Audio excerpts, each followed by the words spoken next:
it's me, Renee. I'm here for a library haul guys today because why not? Also, yeah, firstly, I got my hair colored. It's red, and I really like this red style. So yeah, it's kind of quite a nice change. But moving on. So yeah, I have a bit of a stack here of library books. You might also be thinking something wrong, something weird with you. Yeah, today I'm sitting on the floor. Why? Because I feel like it. Because why not? So yeah.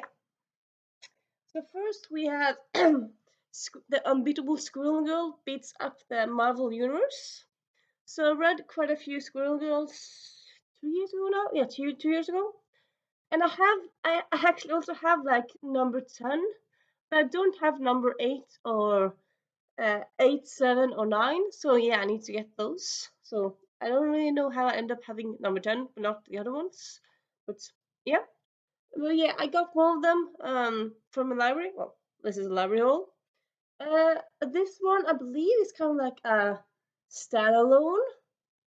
It doesn't really say like what part of it. So I feel like it's kind of like a one-shot thingy. But yeah, cool. And then we have Squirrel Girl and the Great Lakes Avengers. This I also believe is kind of like it's a standalone. I don't really believe it's like it's in the or it's not really part of the continuity that I've started reading. But still, I very much like Squirrel Girl, so yeah, give it all to me.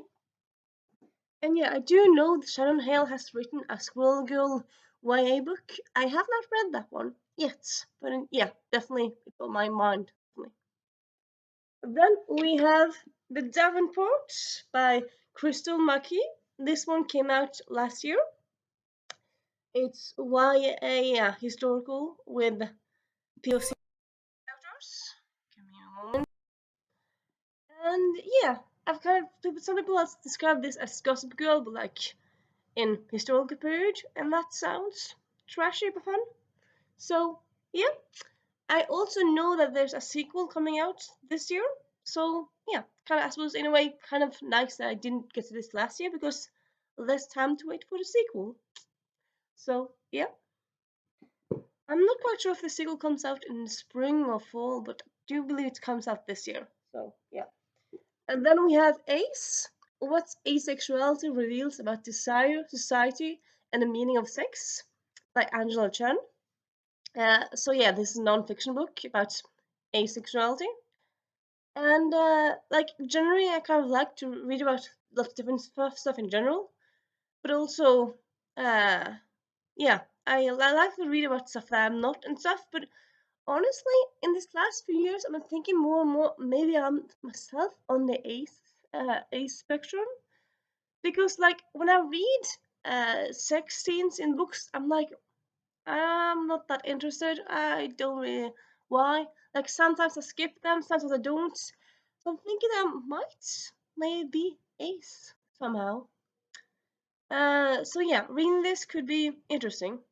Though also, like I read one book about asexuality last year, and then I kind of talked about like lots of different asexuality types, and one of them was defined as what the F sexuals was kind of like why the fuck or like why fuck. It's kind of like people who think like okay, people fuck, why I don't care, like you do like kind of like you do you, I do me, and I feel like it's kind of that I am like I don't really have anything against sex. Like I want like people to have sex if they want to have sex, but for me, I'm not really all that bothered with it.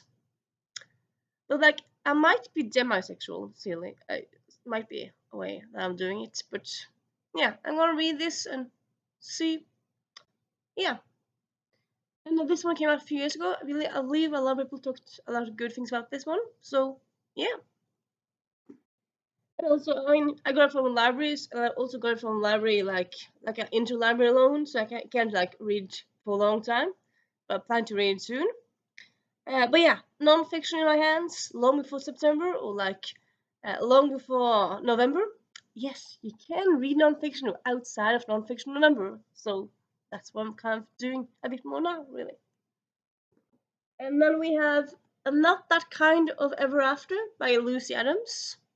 This is a contemporary rom-com, adult rom-com, and I don't really believe where I found this book story, like how come I found it, but I believe, like I have this on like my on a picture on my phone. So, like I always take pictures of screen grabs of books that kind of interest me.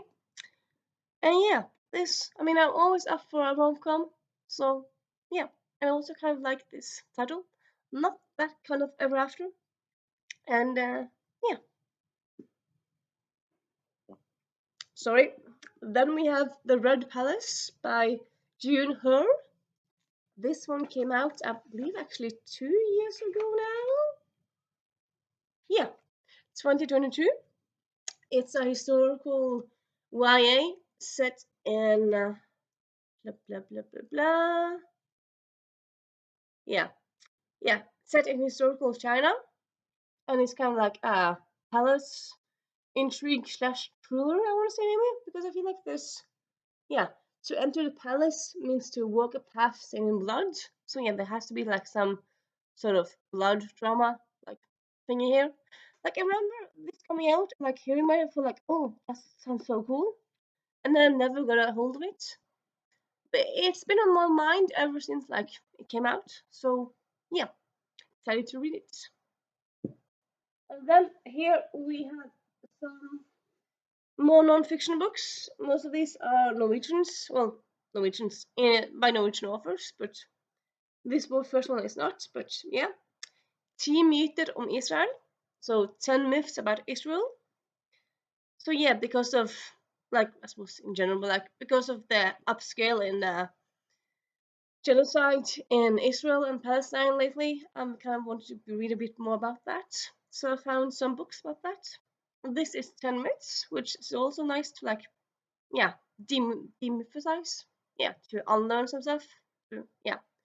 So I feel like in a way, I feel like this kind of book, I feel like in a way might be like a bit more geared toward people that are older than me, because I feel like sometimes people talk about Israel and Palestine like they talk about like how yes, like we all learned when we were kids that Palestine, well, like when Israel became a thing, Palestine was like just desert and just some insects and nothing more. And I'm like, um, I'm pretty sure all my life I've known that Palestine also always had some population there, so that's wrong. So I believe that's kind of like a common knowledge that's like been more common in the last few decades, like 2 or 3 decades. So for me, that's not really something I've believed really. Though it's also always kind of interesting to read, like, yeah, to read things like this. And then we have Israel and Palestine, Evig Krig, so Forever War, Israel and Palestine. It's written by Fredrik Gressvik, which is a Norwegian journalist. So yeah, this one came out in 2015. So like a few of these are a bit older. But I feel like a lot of these, I mean, not older, but older, so they don't have the recent events in them. But still, I feel like they will still like touch on things, important things. And then we have Eine I Gaza by Mats Gilbert or Erik Fosse. Mats Gilbert is a Norwegian doctor, and he's been working a lot in Gaza. Erik Fosse, I believe, is a Norwegian author. Maybe I'm like, mixing him, but yeah, I am mixing him with someone else. But yeah, and then we have Israel bak mur av myter og propaganda. So behind the wall of myths and propaganda. So yeah, and I also plan to like I kind of plan this year. Actually, I've got kind of a new goal actually this year to I kind of want to read more Palestinian fiction because well, I'm saying fiction like by Palestinian authors or like yeah about Palestine like just in fiction form. I kind of want to do that because yeah, non-fiction is cool, but I think forever my heart will be with fiction. So yeah. And yeah, that is my library haul for today. Maybe I'll add to this because I might be going to the library soon again. Was probably why not? Uh, but I might not. I'm not quite sure. So see you, maybe. Well, see you anyway. Bye. Hey, as I said, I've got more library books. Well, more. I have two more. I got Terningsmodern by Hans Olav Lahlum. This, as you see, is a Norwegian book. He's been translated to English, at least the first in the series. I'm not sure if they stopped, but yeah. So he writes, I would say it's kind of, yeah, it's post-crime.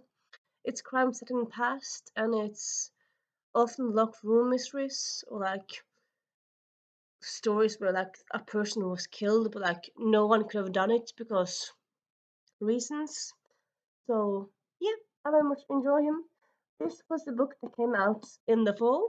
I have not read it yet because as was often when a book has just come out, the library has a long waiting list and whatnot.